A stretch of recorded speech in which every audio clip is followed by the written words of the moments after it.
the workouts. We have Jacobs, Arias, Miller, and Walk. That's Saturday, November 11th. It'll be at Nassau Veterans Memorial Coliseum, and it'll be broadcast live on HBO.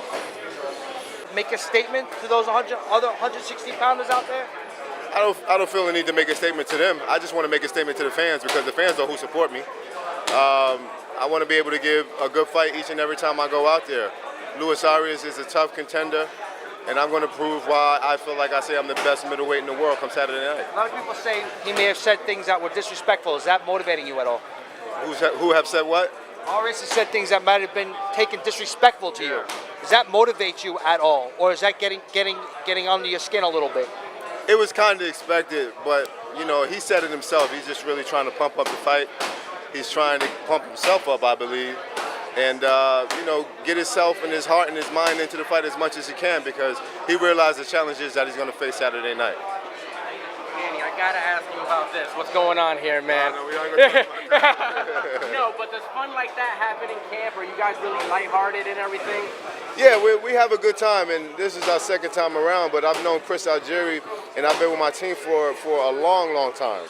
And this is the family setting that we try to have because camp can get tough, camp can get mentally stressful, and, you know, joking on each other and pranks and stuff like that, it happens a lot of times, and, you know, that's just the first of many. I gotta ask you like a little bit about the downtime. I was talking to Chris about it. He said him and Anthony are usually watching old fights, and you're in the room playing video games. Like, what are you playing? What's going on? Well, I just recently started playing games. I have a really good relationship with my little brother, and that's what I do to kind of, you know, have downtime. Bonding and all that? Yeah, exactly. Because when you're away, you know, you try to feel like you're home as much as possible. But I'm a loner. I like to be by myself. I like to isolate myself because it's only one person fighting in that ring. So I'd rather get used to, you know, being the only person in camp leading up to the fight. Coming off the heels of that spectacular Deontay Wilder knockout, is that something that lights a fire under you? Because you're a knockout artist as well. Like, you know what? I want to get viral on Instagram too. I need to get the memes going and put this guy out. Yeah. I just have to do what I have to do. I don't think about stuff like that. Social media is going to do what they do. I just have to make sure that I look good and I be impressive so that I can have another fight. And that's really my goal. I want to be champ one day, and I want to go after these heavy hitters. Not excluding anyone, but I truly feel like I'm the best middleweight in the world, and we're going to prove that. Saturday night is going to be the first stepping stone. Kristal in your corner doing the nutrition just like last camp. I gotta ask, is there a cheat meal or a favorite meal of his that he does for you? Is there something that, you know, is his go-to, like his specialty?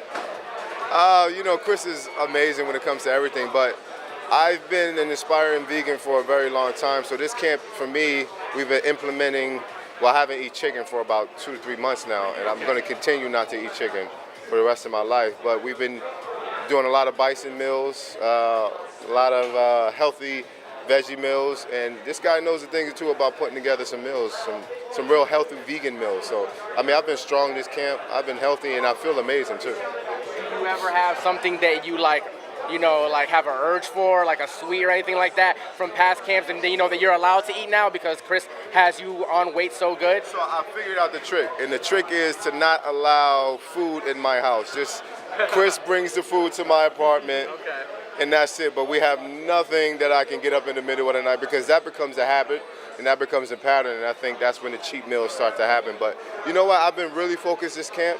I haven't had any cheat meals, and actually we're on weight. I feel like the morning of the weigh-in, we're going to be able to eat breakfast, which is probably going to be a first for me. Wow. I mean, you look amazing right now. Six-pack is shredded.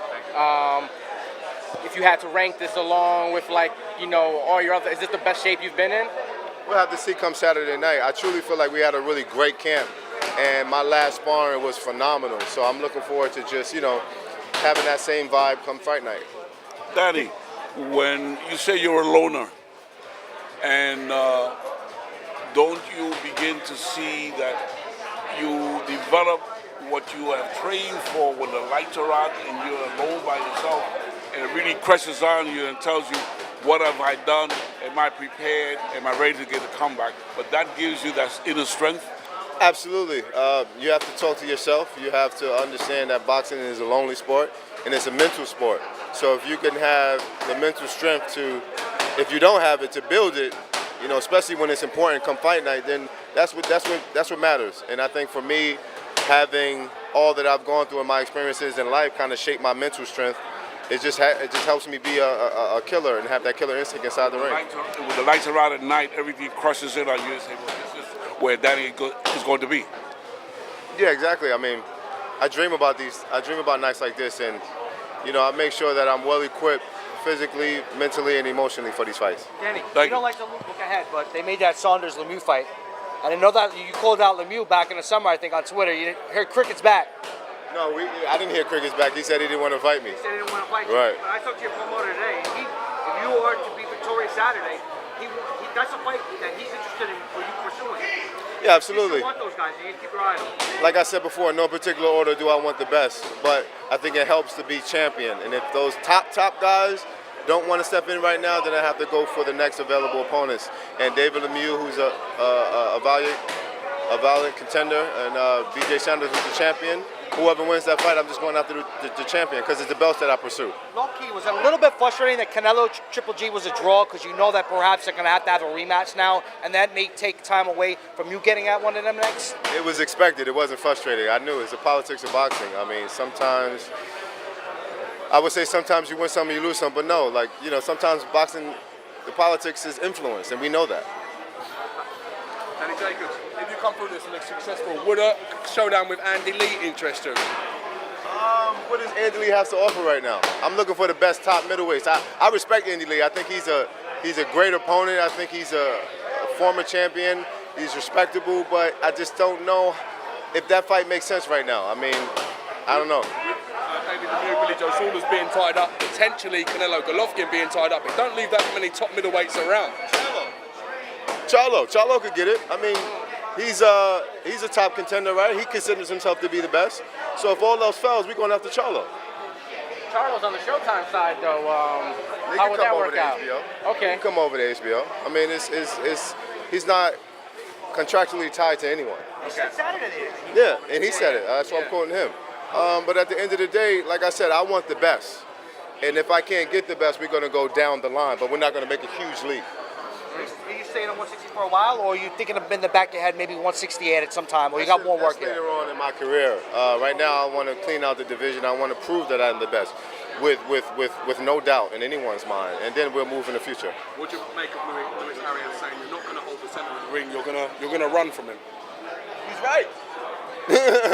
I'm not going to make it easy for him, because that's essentially what he's saying. He's saying that he wants me to stay in the middle of the ring so that he can have a chance to bang. And this whole notion that my chin is weak and that I get knocked out or that I'm suspect, he wants to be able to take advantage of that. So, I mean, I get it, but, you know, I'm not going to make it easy for him. He's going to have to work for everything if he gets. You're brave enough to give me a fight prediction? I don't like giving fight predictions, but I see myself being victorious. However the victory comes, I'm grateful with the victory. I just want to look impressive. Any extra pressure this time?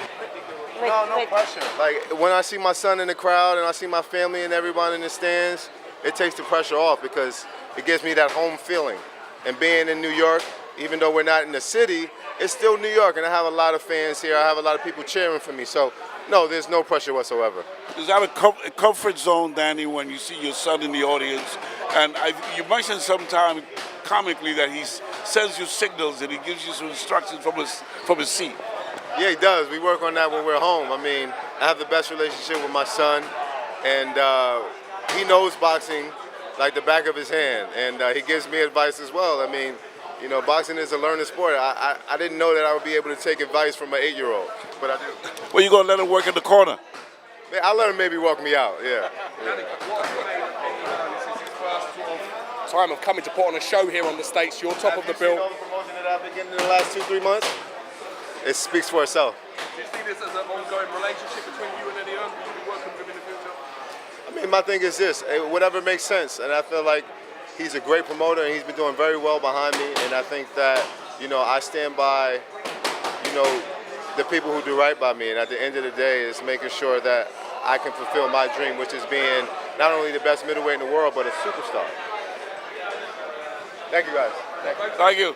And I'm Kristal Hart reporting from Mendez Gym in New York City. Hope you've enjoyed the show. Thanks for watching, and we'll see you at the fights.